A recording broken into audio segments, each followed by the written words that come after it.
हिंदुस्तान का एक आदमी जिसके नाना भारत के राष्ट्रपति थे, पिताजी भारत के फॉरेन मिनिस्टर थे, कर्नाटक के गवर्नर थे, वो शख्स सुप्रीम कोर्ट का एक बहुत बड़ा वकील है। उनके पिताजी और मेरे पिताजी अलीगढ़ में थे। भारत का विदेश मंत्री भी बना, कॉमर्स मिनिस्टर भी बना। उस आदमी का नाम है सलमान खुर्शीद। उस आदमी ने किताब लिखी 84 के बाद। हमारे समाज को न पढ़ने न जानने की बीमारी है, हम भूलने की बीमारी बहुत है हमको। उसने अपनी किताब में लिखा है पेज नंबर 145 के ऊपर, और वो किताब में लिखता है कि जिस समय हिंदू, देखिए उसने जब तक आप सोचें तब तक उसने एक नैरेटिव बना दिया। इंटेलेक्चुअल आदमी ने, हमारे यहां का इंटेलेक्चुअल तो ये बात लिखेगा ही नहीं, क्योंकि उसे तो अमर होना है, दुनिया में महान दिखना है। उसने जैसे ही ये कांड हुआ एक नैरेटिव बना के एक मार्केट में किताब आ गई, और उस किताब में लिखा कि जब हिंदू सिखों को मार रहे थे तो इस देश का मुसलमान सबसे ज्यादा खुश था। वो इसलिए खुश था कि 1947 में इन्हीं सिखों ने मुसलमानों की हत्या की थी। अब आपको एक नैरेटिव दे दिया, अब इससे आगे आप सोच ही नहीं सकते। मेरी अपनी थ्योरी, अपनी रिसर्च ये कहती है 1984 के सिख विरोधी दंगों के लिए हिंदुस्तान में, दिल्ली में मुसलमानों को हायर किया गया, और हायर करके वो हत्याएं हुई। क्योंकि आज तक किसी सिख परिवार ने किसी हिंदू हत्यारे को नहीं पहचाना कि ये हिंदू हत्यारा था, ये हमारे मोहल्ले का था। वो कहते हैं सब लोग बाहर के आए थे, 2 बयान मार्केट में आए, उसे गायब कर दिया गया। और उसी के लिए जैसे ही 1984 का कांड हुआ तो ये प्लेसेस ऑफ वर्शिप एक्ट मुसलमानों के दबाव में बनाया गया। 1992 में बाबरी मस्जिद गिरने के बाद यकायक एक जाहिल भारत का पहला शिक्षा मंत्री, जो भारत में पैदा भी नहीं हुआ था, जिसका जन्म मक्का में हुआ था 1888 में, वो 1902 में भारत आता है, भारत का शिक्षा मंत्री बनता है। न स्कूल जाता है, न कॉलेज जाता है, न विश्वविद्यालय जाता है, और 47 से 1958 तक शिक्षा मंत्री रहता है। वो मर गया, उसे 1992 में मुसलमान आहत की, उनकी थोड़ी सी मरहम लगाने के लिए उसे भारत रत्न दिया गया। और जब उससे भी उनकी आत्मा आहत नहीं हुई तो 1993 में एक और कांड हुआ। कांग्रेस पार्टी ने एक ऑर्डिनेंस जारी कर दिया, और उसमें 2 एजेंडे थे। इससे पहले कि पोल खुल जाए, उन्होंने एक अनाउंसमेंट किया और कहा कि भारत में 5 पंथ, जिसमें पारसी, बौद्ध, सिख, ईसाई और मुसलमान, ये अल्पसंख्यक हैं। 1993 में वो ऑर्डिनेंस आया और अंत में पास हो गया, और भारत में नेशनल कमीशन फॉर माइनॉरिटीज बन गया। करोड़ों रुपए का बजट है ये मुसलमानों को अपीज करने के लिए। उन मुसलमानों ने उस हत्या करने की एवज में नौकरी नहीं मांगी अपने बच्चे के लिए, उन्होंने वो चीजें मांगी कि आने वाली नस्ल दर नस्ल को सत्ता से ये मिलता रहेगा, उनका अधिकार बना दिया।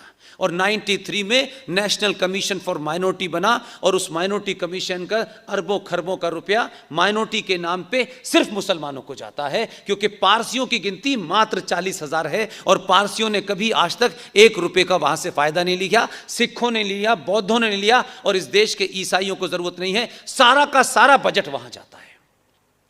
और 94 गुजरा, उन्होंने अपना दबाव बनाया, और 95 में आपकी खामोशी से एक और जघन्य अपराध हुआ कि 1923 में अंग्रेजों ने एक कानून बनाया था, वक्फ प्रॉपर्टी एक्ट। कभी सुना है कि नहीं सुना मैं नहीं जानता।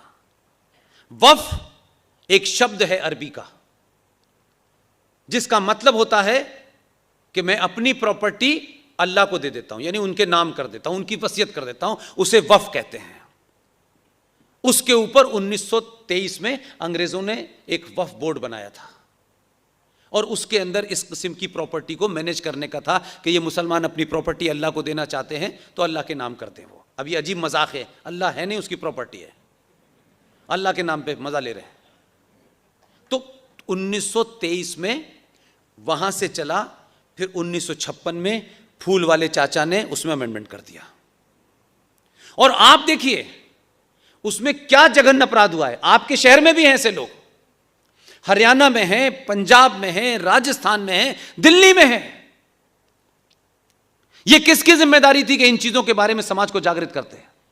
अरे बता देते। मैं आपको इसलिए नहीं बताने आया हूं कि आप कल, मैं बता करके अपने जीवन में मरने से पहले उस पाप से बचना चाहता हूं कि जो मुझे पता था मैंने किसी कारण से दूसरों को नहीं बताया।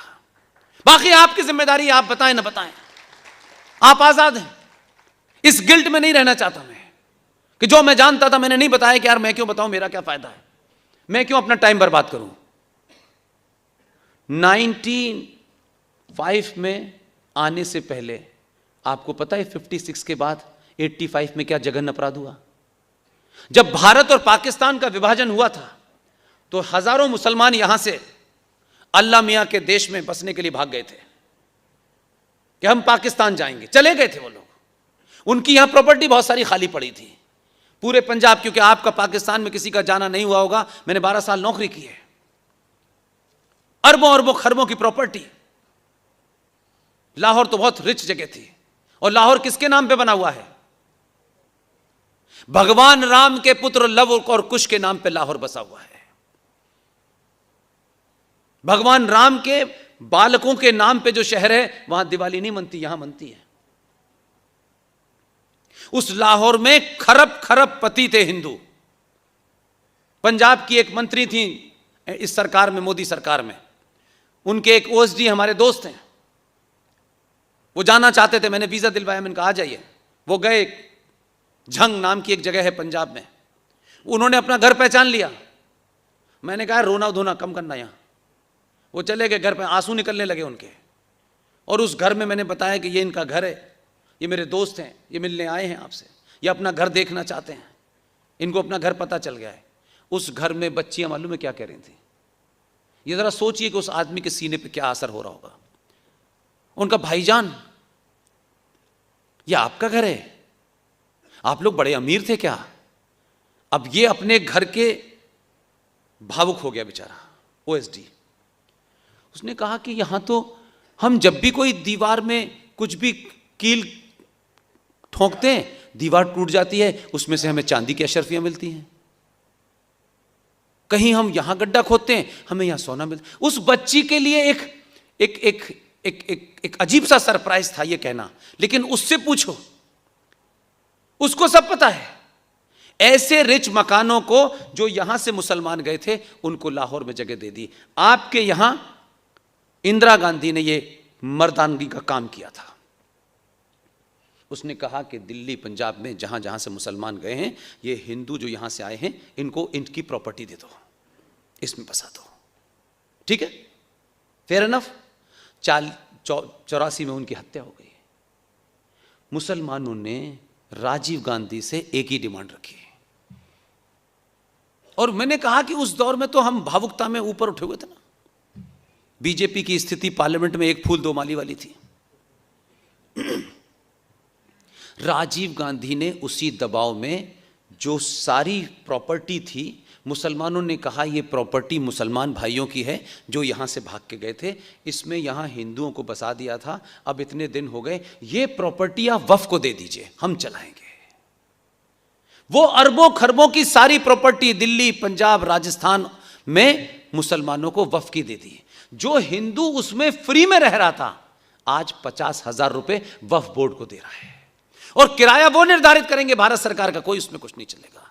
उसमें बदला हुआ नरसिम्हा राव आए, बाबरी मस्जिद ने हमारी मुसीबत कर दी। बाबरी मस्जिद के दबाव में 1995 में वक्फ प्रॉपर्टी एक्ट में फिर फर्दर अमेंडमेंट कर दिया।